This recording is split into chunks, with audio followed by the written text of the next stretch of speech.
নমস্কার। আজকে আমরা প্রত্যেক মাসের মতো আজকেও আলোচনা করব যে এই মাসের মিডিল থেকে পরের মাসে স্টার্টিংটা, যেটা আমি প্রত্যেক মাসেই আপনাদের কাছে এক্সট্রা সংযোজনটা করে থাকি। যেমন এটা চলছে মে মাস। মে মাসে অলরেডি আমি মাসিক রাশিফল আপনাদেরকে প্রেজেন্ট করেছি।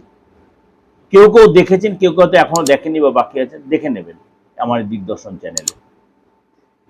আজকে এই মে মাসে আলোচনা করব, কিন্তু একটা বিশেষত্ব আছে। কি?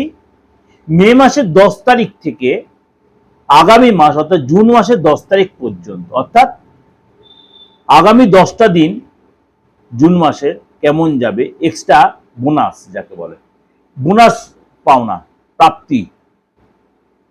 সুতরাং এক্সট্রা কিছু পেলে আমাদের কার না ভালো লাগে। প্রত্যেক ক্ষণেই কিছু না কিছু গ্রহ তার রাশি চেঞ্জ হচ্ছে, কারণ মেজর 4টে গ্রহ তো চেঞ্জ হচ্ছে একই রকম একই সিচুয়েশন। যেমনি আপনার শুক্রদেব 14 তারিখে বৃষ রাশি ছেড়ে মিথুন রাশিতে প্রবেশ করবে, অর্থাৎ 14ই মে। বুধ 29 তারিখে বৃষ রাশি ছেড়ে মিথুন রাশিতে প্রবেশ করবে। সূর্যদেব 15 তারিখে মেষ রাশি ছেড়ে বৃষ রাশিতে প্রবেশ করবে, এবং মঙ্গল 11 মে আপনার মীন রাশি ছেড়ে তার নিজ রাশি মেষ রাশিতে প্রবেশ করে রুচক যোগ তৈরি করবে। এবং 14 তারিখে গজলক্ষ্মী রাজযোগ তৈরি হবে। গজলক্ষ্মী রাজযোগ কিভাবে তৈরি হবে? গজলক্ষ্মী রাজযোগ তৈরি হবে আপনার শুক্র আর বৃহস্পতির সংযোগে, অর্থাৎ রুচক যোগ গজলক্ষ্মী রাজযোগ তৈরি হলো। এরপর বৃহস্পতি চলে যাবে পুনর্বসু নক্ষত্রের 3য় হাউস বা থার্ড চরণে চলে যাবে। কবে যাবে? 14 মে। মঘা নক্ষত্রে কেতু কিন্তু প্রবেশ করবে। মঘা নক্ষত্রে কেতু প্রবেশ করবে তার চরণে। সেটার জন্য আপনারা অবশ্যই আমার প্রোগ্রামটা ফলো করতে হবে, সেখানে আমি বলে দিয়েছি কবে যাবে, কোন চরণে যাবে। তাহলে এই যে এতগুলি গ্রহ তার মেজর সিচুয়েশন ট্রানজিট হবে। এই যে মে মাসের 20 দিন আর জুন মাসের 10 দিন, অর্থাৎ সেই হিসাবে 30 দিনই আসছে, আপনাদের জন্য কি প্রেজেন্টেশন নিয়ে আসছে। এবার প্রোগ্রামটা শুরু করার আগে একটু আলোচনা করে নি। যে বলছেন ডেট অফ বার্থ নেই, কুছ পরোয়া নেই। আপনি বাংলাভাষী নয়, টেনশন নেই। আপনি হিন্দি বোঝেন, কম বেশি ইংলিশ বোঝেন, তাহলে আপনি সেই ভাষাটা ব্যবহার করতেই পারেন। মুঠোফোন সবার কাছে আছে, অর্থাৎ আপনার অ্যান্ড্রয়েড। ডেট অফ বার্থ নেই তো কি আছে? আপনি যে ধর্মের যে বয়সের লোক হন, আপনার যে অবশ্যই আপনার ভবিষ্যতে জানতে ইচ্ছা করে, আপনার নামটা দিয়ে দিন, হাতের ছবিটা পাঠিয়ে দিন। যদি আপনার হাতের ছবি পাঠাতে অসুবিধা হয়, আপনার নামটা দিন, ফেসটা দিন, অর্থাৎ সেলফি দিলে পাঠিয়ে দিন। তাতে আপনি 94 থেকে 95% প্রেডিকশন পেয়ে যাবেন। কেউ কেউ বলে ডেট অফ বার্থ ছাড়া প্রপার প্রেডিকশন নেওয়া সর্বৈব ভুল, সর্বৈব মিথ্যে। আপনি জানেন কিনা জানেন না, হাতে রেখা দিয়ে কিন্তু আগে বিচার হতো। হরোস্কোপ বা এফিমেরিস এটা অনেক পরে আবিষ্কার হয়েছে। হাতের রেখা দিয়ে আগে বিচার, পাম রিডিংটা আগে হতো। মানুষের চলার ধরন দিয়ে বোঝা যেত মানুষটা কি ধরনের নেচারের। মানুষের মুখ দেখে বোঝা যেত তার মধ্যে কি কাজ করছে। যেমনি আমাদের আগেকার দিনে বয়স্ক মা ঠাকুমাদের একটু চিন্তা করুন, যাদের বাড়িতে এখনো মা ঠাকুমারা বয়স্ক আছেন, চিন্তা করে দেখবেন কোনো একটা কিছু ভুল কিছু করে এলে মা ঠাকুমাদের ধরা পড়ে যেত। এটা বলে ফেস রিডিং।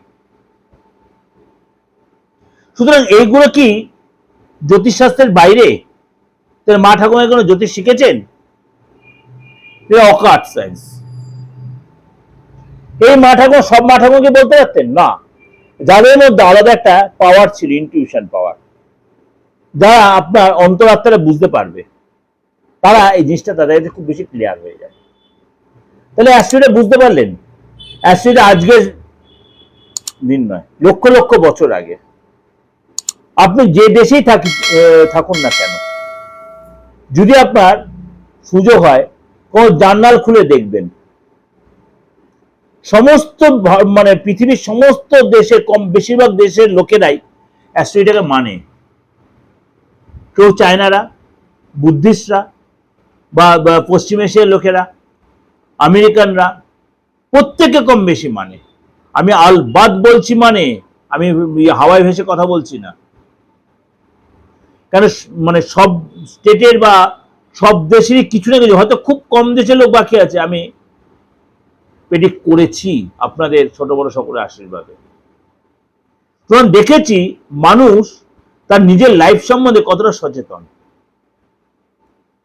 শুধু নট অনলি আমাদের ভারতবাসী বা ভারতবর্ষের লোকেরা। সুতরাং আপনিও কিন্তু আপনার মূল্যবান ভবিষ্যৎ, অতীত, বর্তমানটা জেনে নিতেই পারেন যে আপনি এত টাফ কন্ডিশনে চলছেন কেন। হাতটা আপনার কথা বলবে, দশা অন্তর্গত দশা, কথা প্রত্যেকের প্রাণদশা, সূক্ষ্মদশা, লঙ্গিটিউড, ল্যাটিটিউড গুলো দেখে নিয়ে আপনার এগুলো বিচার অবশ্যই করে নেওয়া দরকার আছে। এবার আলোচনা করি মিথুন রাশি।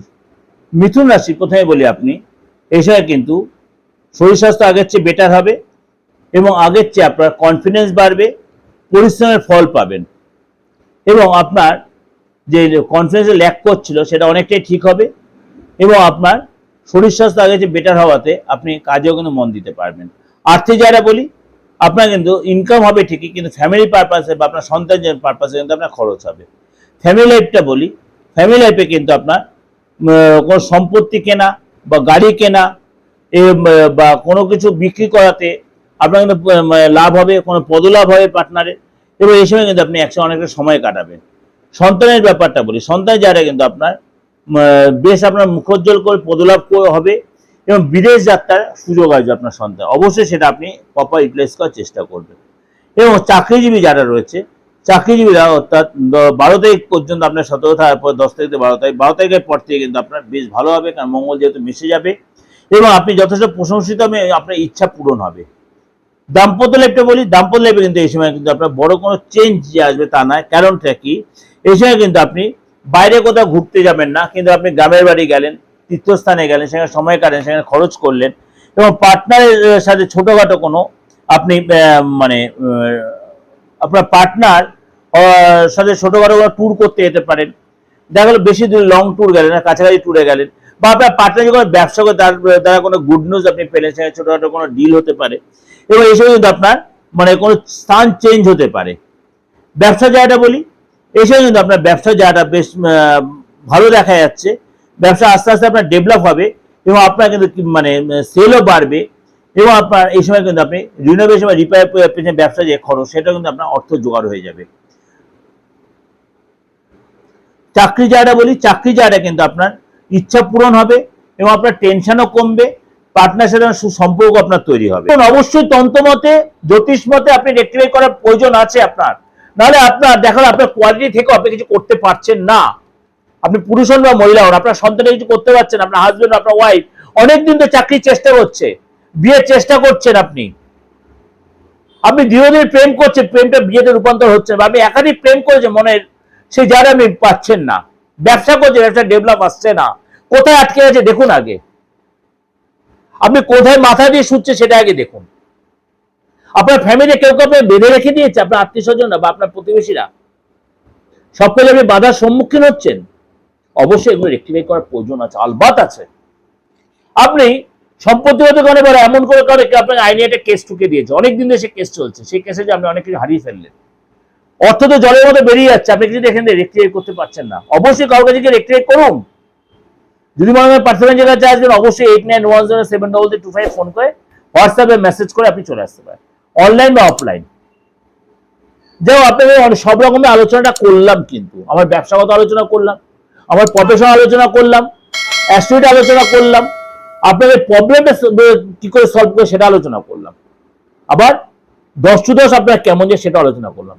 যদি ভালো লাগে অবশ্যই শেয়ার করবেন, যোগাযোগ করবেন, নোটিফিকেশনটা অন করে রাখবেন এবং অবশ্যই আমার এই নাম্বারটা আপনারা মনে রাখবেন বা লিখে রাখবেন। ভালো থাকবেন, নমস্কার।